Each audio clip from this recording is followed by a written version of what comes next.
T V بچوں کے لیے مضر ہے۔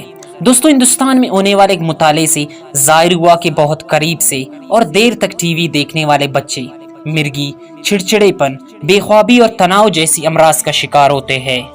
نفسیاتی امراض کے ماہر ڈاکٹرز کے مطابق ٹیلی ویژن کلچر کی وجہ سے بچوں میں موٹاپے جیسی جسمانی خرابیاں پیدا ہوتی ہے۔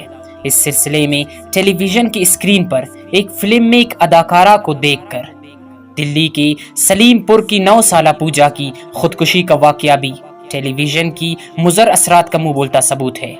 اس سے ثابت ہوتا ہے کہ بچوں کے ذہن پر، مخرب اخلاق پر پروگرام یقیناً منفی اثرات مرتب کرتے ہیں۔ ایک وقت تھا کہ کراچی میں اگر کہیں قتل کی کوئی واردات ہو جاتی تھی تو کئی دنوں تک اخبارات میں اس بارے میں خبر شائع ہوتی تھی، اور اس وقت تک اس کا چرچا جاری رہتا تھا جب تک کہ قاتل کا کھوج لگا کر اسے قانون کے حوالے نہیں کر دیا جاتا تھا۔ افسوس کہ ہمارے بچوں کے ذہن ایسی یادوں سے خالی ہے۔ یہاں سوال یہ پیدا ہوتا ہے کہ ایسی صورتحال میں ہمیں کیا کرنا چاہیے؟ اس زمن میں سب سے پہلے ہم میں سے ہر ایک کو خوب رو رو کر اللہ تعالیٰ سے دعا مانگنی چاہیے۔ اے اللہ، ہماری نسل پر رحم فرما۔ ہر نماز کے بعد اس دعا کو مانگنا چاہیے کہ اور کبھی ہو سکے تو 2 رکعت صلاۃ الحاجات پڑھ کر تمام عالم اسلام کے بچوں کے لیے دعا مانگنی چاہیے۔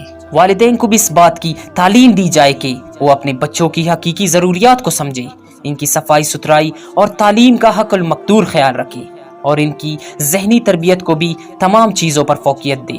والدین کو چاہیے کہ وہ ٹی وی پروگراموں، بیہودہ باتوں اور خراب ماحول سے اپنے بچوں کو بچائیں۔ بعض کھاتے پیتے گھرانوں میں ناخواندہ نوکر بھی بچوں کو گمراہ کرنے میں اہم کردار ادا کرتے ہیں، لہٰذا والدین کو ان سے بھی محتاط رہنا چاہیے۔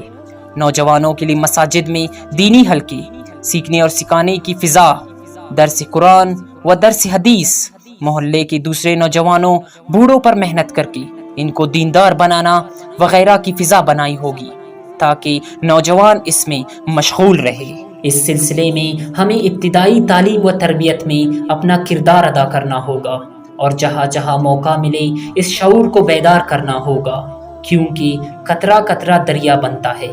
ہم میں سے جس کو بھی اپنے بچوں کے مستقبل کا ذرا سا بھی خیال ہے، اسے اپنے بچوں کو ٹی وی پر پیش کیے جانے والے پروگراموں اور فضول اشتہارات دیکھنے سے روکنا ہوگا۔ گھر میں ٹی وی کے بجائے کتابیں لا کر رکھے۔ ہمارے بزرگ اپنے بچپن اور جوانی میں آج کے بچوں کے مقابلے میں کہیں زیادہ صحت مند اور مسرور ہوا کرتے تھے۔ اس کی بڑی وجہ یہ تھی کہ ان کو نہ صرف یہ کہ خالص غذا، صاف ہوا اور پانی میسر تھا، بلکہ سب سے بڑھ کر یہ کہ ان کی فکر پر ذرائع ابلاغ کے منفی اثرات مرتب نہیں ہوا کرتے تھے۔ آئے ہم سب مل کر اپنے بچوں کی مناسب انداز میں تربیت کرنے کا عہد کریں اور انہیں انسان بننے میں مدد دیں، کیونکہ وہ ہمارا قیمتی سرمایہ اور ہمارا کل ہے۔